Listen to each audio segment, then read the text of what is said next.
Estamos começando pela TV Câmara de Tupã o programa Ponto de Vista, um programa em que nós recebemos vereadores e convidados para que a gente possa falar de temas de interesse da nossa comunidade.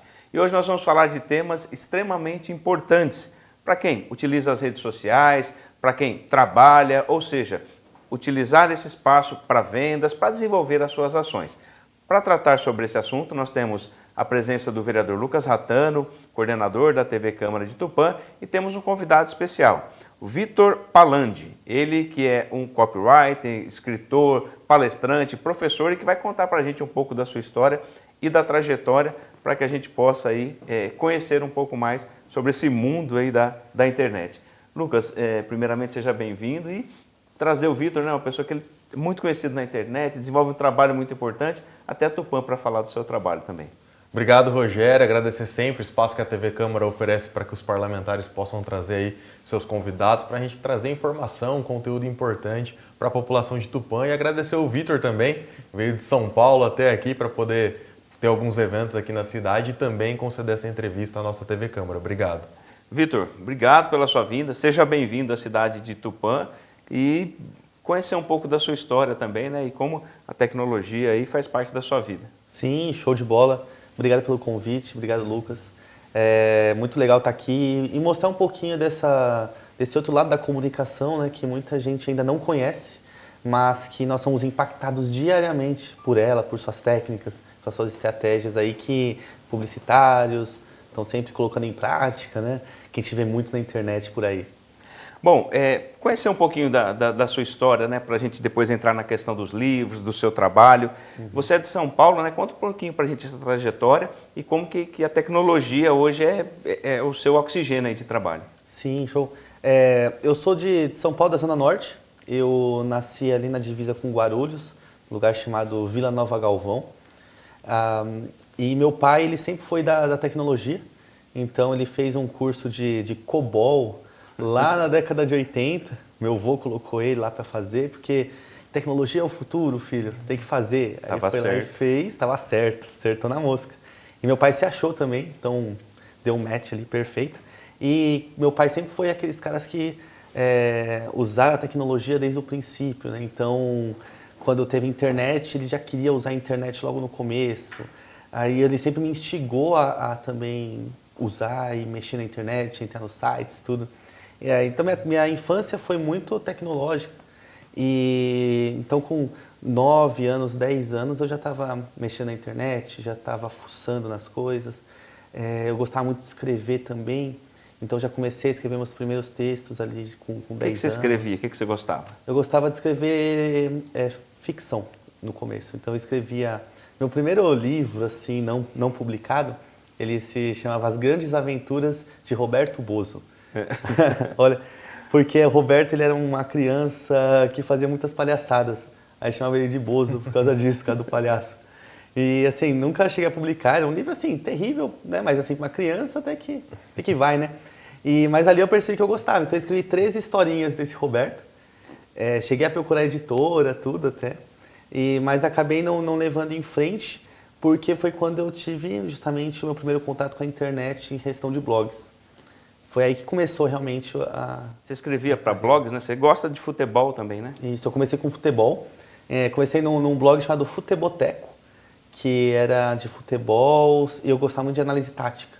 Então eu peguei uma coluna lá sobre análise tática. Eu pegava, o Brasil de 70, como que era? Pelé, Jairzinho, né? Depois eu pegava outras seleções, de 82, Zico e tal. E aí eu fazia análises táticas, só que era puramente hobby. Então não dava dinheiro. E eu pensei, poxa, mas tem gente que ganha dinheiro com isso aqui, né? Por que eu não estou ganhando? Será que tem alguma forma de eu ganhar dinheiro? Aí eu fiz a pesquisa que acho que todo mundo já fez alguma vez na vida, né, no Google. Como ganhar dinheiro na internet. E aí eu achei um blog que pagava por publicidade. Então eu escrevia meus textos, a minha coluna, só que tinha um anúncio. E nesse anúncio eu ganhava por cada clique que tinha. E foi assim que eu ganhei. O mês mais memorável assim da minha vida foi quando eu recebi meus primeiros R$30 pela internet. Eu falei, caramba, esse negócio funciona mesmo.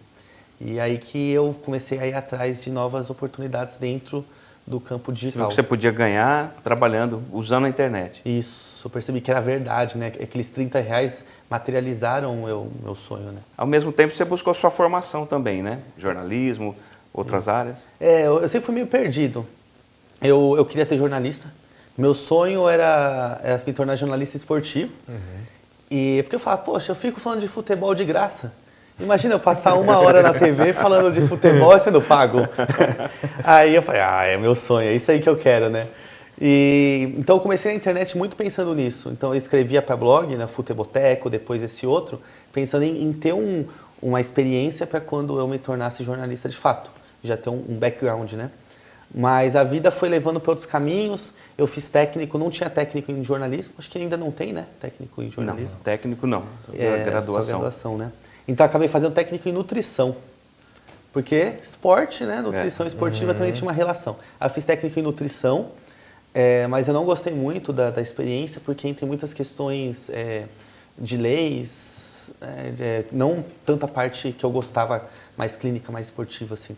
Então acabou também que eu fiz o técnico, completei, mas não gostei muito. Aí eu fui para fazer o vestibular e eu também acabei não passando em jornalismo. Passei em economia. E aí eu fui fazer a federal, a federal do ABC, em economia. Mas também não me achei ali. Acabou que me perdi nos negócios, estudos, tudo, e acabei não me formando. Então, no fim, acabei não me formando em graduação nenhuma. Fiz muitos cursos livres ao longo da minha jornada. Ô Lucas, a gente ouvindo, né, a história do Vitor, né, como é que você conheceu ele? Surgiu essa curiosidade agora, porque o Vitor é de São Paulo e tem todo esse trabalho. Você também trabalha com tecnologia, Sim. essas coisas, né? Eu atuo com internet, assim, o pessoal de Tupã às vezes nem sabe, né? Eu estou há 10 anos no mercado digital. Falo até que a minha primeira venda online foi 1º de setembro de 2013. Então, 1º de setembro de 2023, fazem 10 anos que eu estou ali no mercado digital. Vendendo curso, vendendo e-book, infoprodutos, que a gente chama de produtos digitais. E aí, em alguns eventos que tinham, principalmente em São Paulo, tinha sempre uma meninada ali dos 15, 16, 18, 20 anos que estavam conhecendo aquele mercado. E o Vitor era um desses caras. O Vitor é um pouco mais novo que eu tô com 30, você tá com quanto? 28. O Vitor tem 28. Então a gente era aqueles meninos, eu com 20 e poucos anos, ele com uns 17, 18 anos dele, e a gente meio que naqueles primeiros eventos de marketing digital, e ele já era um cara que prestava serviços para escrever para um blog que tem um conteúdo, para escrever para alguma marca, né? Então ele era um redator, que a gente acabou depois descobrindo que era o copywriter, que a gente vai poder até falar um pouco mais. Então eu conheci ele nesses eventos. E na época eu trabalhava muito mais com design, que era fazer imagem, depois eu acabei passando a trabalhar com copy também, mas o Vitor era um pioneiro nisso. Então era um menino novo, que o mercado estava todo indo para o digital. E ganhava dinheiro já? Já ganhava um dinheiro e a gente via que as empresas estavam começando a querer estar dentro de uma rede social. Não era o que hoje é padrão, né? Hoje a empresa que está fora é a exceção. Naquele momento, quem estava dentro da internet era a exceção. Então você não tinha... Hoje qualquer restaurante, qualquer negócio local da cidade já tem um perfil no Instagram, já tem um perfil no Facebook. Naquela época as pessoas não estavam ainda no Facebook.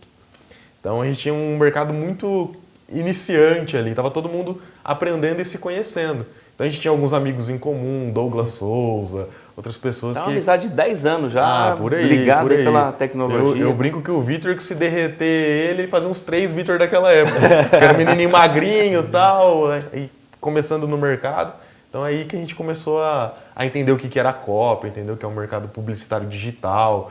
Acho que a publicidade online que a gente conhece hoje, o marketing digital que a gente conhece hoje, iniciou ali em 2012, 2013, com o nascimento de Hotmart, que hoje é uma baita plataforma, né?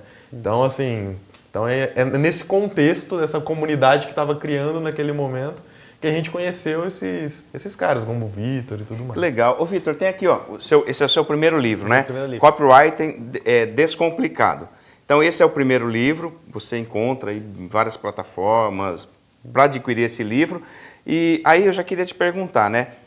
Como é que o copyright surgiu para você, né? Porque você ainda era num período em que a chamada redação publicitária tinha um peso, né? Hoje a gente fala do copy. E explica o que é, né? Muita gente, às vezes, não entende o que é ou não sabe o que é o copyright. Show de bola. O copyright ele é a arte de persuadir com palavras, eu diria, um resumo, né? É você saber usar as palavras certas, na ordem certa, no momento certo, para levar a pessoa a tomar a atitude que você quer. Então, se eu quero que uma pessoa compre um carro, o que eu tenho que falar para essa pessoa querer comprar um carro? E às vezes a gente não percebe, mas é um pouco complexo, porque você tem que entender essa pessoa. É um pai de família ou é um jovem? Isso vai mudar a minha abordagem de como eu vou vender aquele carro. Ele é uma pessoa já rica, às vezes, de nascença, ou é uma pessoa que se tornou rica? Isso também muda a forma como ela enxerga um produto. Alguém que se tornou rico, às vezes está realizando um sonho de adquirir aquele carro. Às vezes a pessoa que já é rica, ela já teve um carro parecido com aquele antes. Então a forma como você vai abordar a conquista que ele está tendo é diferente. Então são vários fatores que influenciam a maneira como você vai trazer e expor esses argumentos para a pessoa ser persuadida. E o copywriting é justamente o estudo disso. É o estudo de como as palavras influenciam na tomada de decisão e como você pode influenciar os outros. Isso te conquistou, então? Isso me conquistou. E foi o que o Lucas falou. Porque no começo eu escrevia redação normal. Eu tinha coluna de futebol, então era uma coisa mais de opinião, né? Então, como que foi o jogo do Corinthians ontem? Como foi o jogo o campeonato que o Botafogo fez? Era uma coisa mais, né? Beleza. Aí depois com a Hotmart, até comecei a anunciar no Facebook ainda, né? A gente é dessa época de quando era em dólar. O Facebook chegou no Brasil, o Facebook Ads era em dólar, tinha que pagar em dólar ainda os anúncios. Tinha que ter cartão internacional. Cartão internacional, Verdade. Então, aí nesse período, o que eu fui percebendo? Que os clientes eles já não queriam mais textos apenas informativos. Eles queriam vender produto da Hotmart. Eles queriam, a empresa queria ter mais agendamentos de cabelo, né? Fazer a unha. Então, eu percebi que eu tinha que levar as pessoas a tomarem essas decisões quando elas lessem meus textos. Não o texto padrão ou aquele texto jornalístico direto e objetivo? Não, eu tinha que gerar um desejo na pessoa. Por que ela ia cortar o cabelo com o fulano e não com o ciclano? E foi intuitivo, porque não existia ainda essa palavra no Brasil. Ninguém usava ainda, era muito novo. Em 2015, eu fui fazer 2 treinamentos fora do Brasil. Eu fui para os Estados Unidos, um em San Diego, outro no Vale do Silício. E lá nos Estados Unidos eles já conhecem a palavra copywriting já como a palma da mão deles. Então eles já eram na época assim, muito avançados. E foi aí que eu comecei a perceber que existe um nome para isso que eu estou começando a fazer. E assim que deu início ao copy. Então de 2014, 2015 que eu comecei a trabalhar com isso. Levou uns 3 anos, 4 anos para escrever o Copywriting Descomplicado. E como é que surgiu a ideia? Porque muitas vezes, né, Lucas, a pessoa produz textos, trabalha com copyright, mas não pensa em publicar um livro, né? Você decidiu colocar isso num livro, numa obra, né? Sim. Como é que você se viu como escritor aí? Essa é uma história interessante porque eu sou meio impulsivo. Eu sou uma pessoa ali que toma atitudes da impulsividade e uma delas foi esse livro. Porque eu tenho um evento que se chama CopFest e esse evento ele acontece desde 2017. Você criou também? Eu criei. Aí foi evento teste em 2017. Foram, acho que umas 100 e poucas pessoas, assim, tal. Foi num espaço que era uma casa. Então foi um negócio bem teste mesmo, né? Bem simples, básico, tal. E eu percebi que deu certo, as pessoas gostaram. Foi muita gente, assim, que hoje é muito famoso lá nesse evento. E aí em 2018 eu fui fazer a 2ª edição. E eu pensei, poxa, o que eu posso trazer de diferente? E aí me deu a ideia de lançar o livro no evento. Eu escrevi esse livro, Copywriting Descomplicado, em uma semana. Escrevi em uma semana, isso faltando um mês para o evento, menos de um mês. Escrevi em uma semana, mandei para o editor, fiz a arte, fiz a capa, mandei para a gráfica. Revisou, finalizou? Tudo nesse período. Ele chegou no evento na manhã do evento. Ele chegou no dia do Copfest. Nossa, que aventura. Eu tenso, né? Porque eu já tinha prometido para todo mundo, né? Vai ter o lançamento do meu livro no evento. Se não chega a tempo, Se não chega a tempo, chegou na manhã do evento. Cara. Nossa. Ô Lucas, a tecnologia, né? Você foi criado nesse mundo, é tudo assim, né? Rápido. Sem dúvida. Vamos criar e vamos fazer, né? O planejamento faz parte, mas é tudo muito acelerado, né? Sem dúvida. E até, por exemplo, a gente está falando de uma história de 10 anos de construção. 10 anos para uma empresa, para um negócio físico tradicional já é muito tempo. 10 anos para um negócio de internet é a história da internet. Uma eternidade. Né?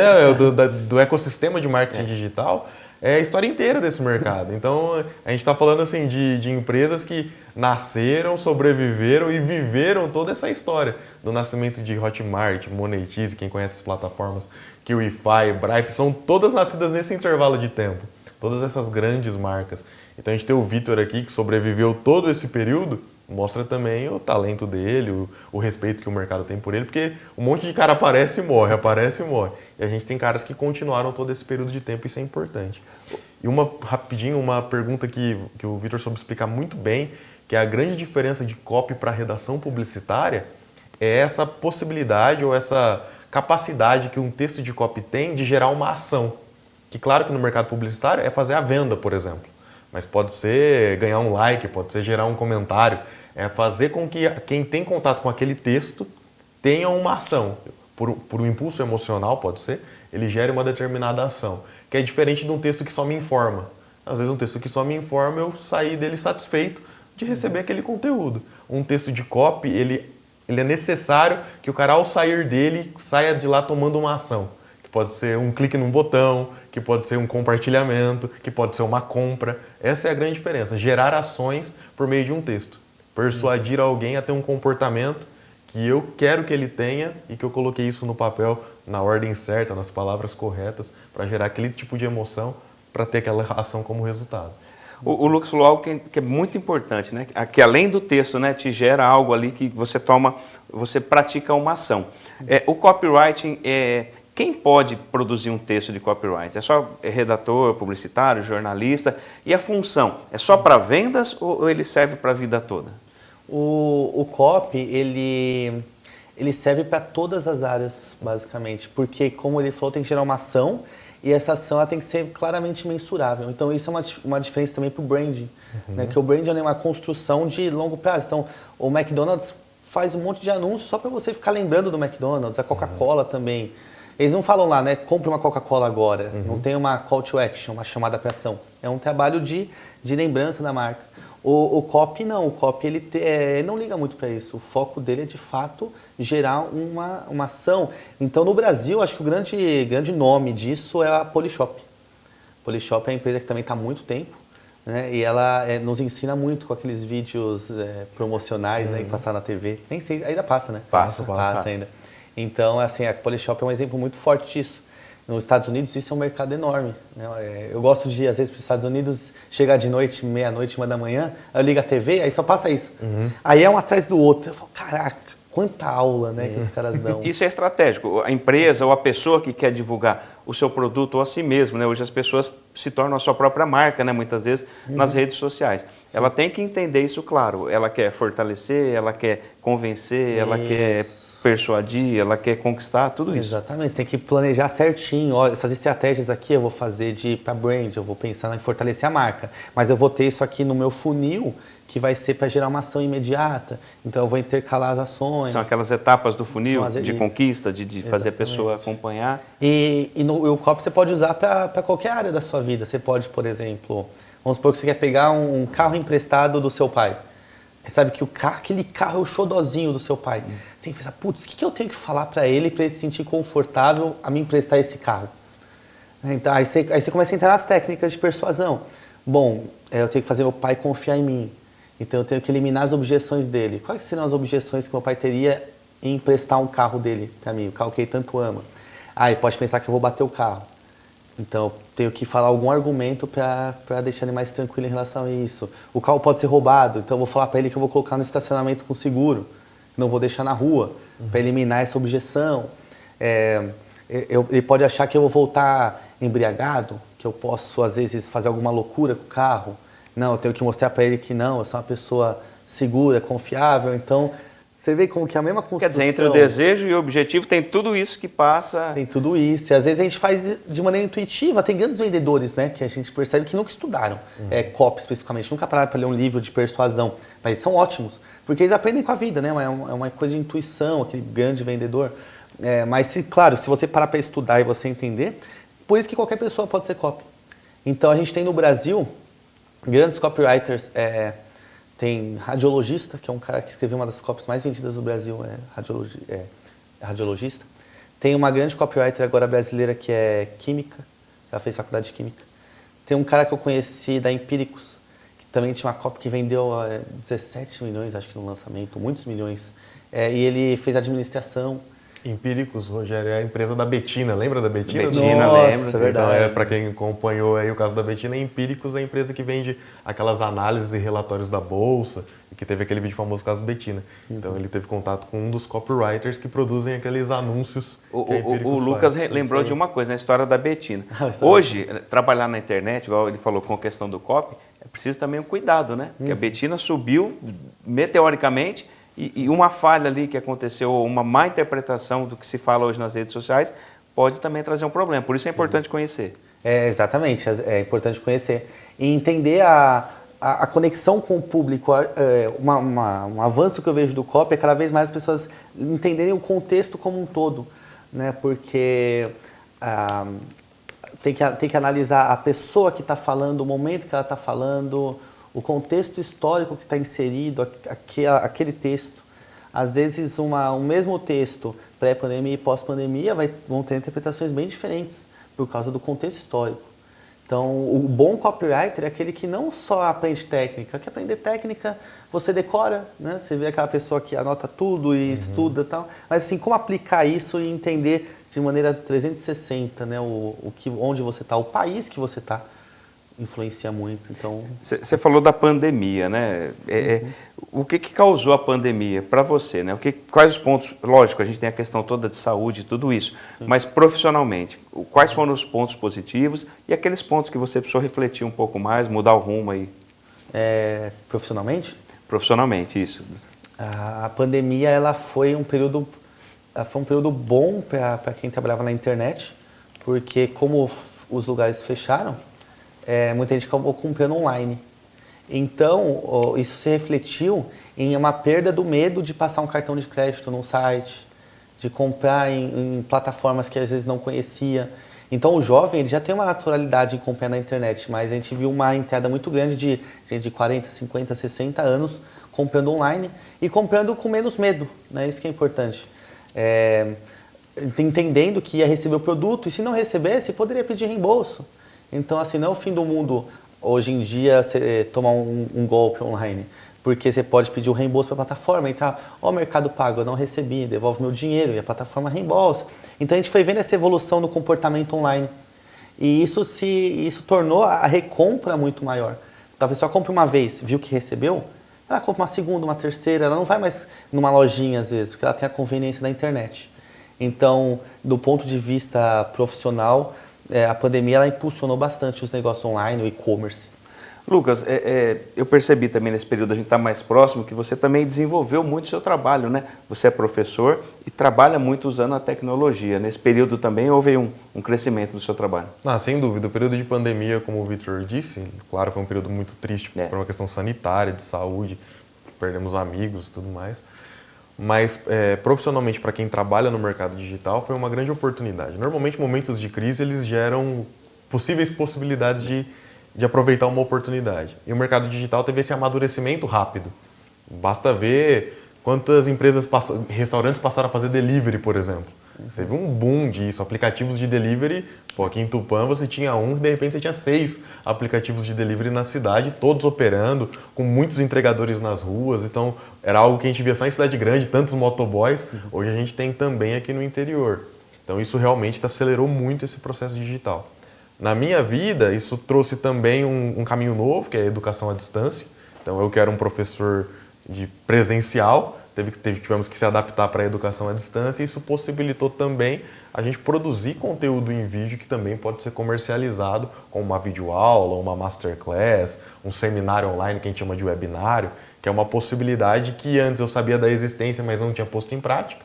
E a partir do momento que você é obrigado a ter que fazer isso para o seu trabalho convencional, você enxerga ali, eu consigo fazer isso também com uma ideia de negócio. E sem falar de outras evoluções que a gente teve também pós-pandemia. Hoje a inteligência artificial ela é acessível para qualquer um. Então isso também acelera muito as coisas e também cria novas oportunidades. Ao mesmo tempo que você começa também a ter alguns obstáculos para quem... O cara que escrevia um texto raso, por exemplo, hoje ele vai competir com uma inteligência artificial que vai superá-lo. Então ele precisa ser mais profissional do que aquilo ou utilizar a inteligência artificial como uma ferramenta a mais para ele produzir um texto, ou produzir uma imagem, ou produzir um conteúdo. Então isso tudo é importante. E minha vida profissional, já pós-pandemia, ela mudou completamente. Eu entrei no mundo político no período de pandemia, né? Então meu negócio digital ele cresceu muito no período de pandemia. Então isso tudo tem um contexto importante para o momento que a gente vive hoje. Bom, nós vamos falar mais, o Lucas falou de EAD, inteligência artificial, e um tema que nós vamos tratar também é esse segundo livro, Partido Persuasão, onde o Vitor analisa discursos políticos e fala da questão da persuasão. Nós vamos conhecer um pouco mais desse livro, que tem aqui análises importantes de discurso. Barack Obama, temos aí Jair Bolsonaro, Lula, temos Donald Trump, ou seja, análise dos discursos e aí comentários que o Vitor traz. Então nós vamos para o intervalo, recebendo hoje o Vitor, Vitor Palandi, ele que é escritor, copyright, palestrante, professor, e o vereador Lucas Ratano. Nós voltamos já.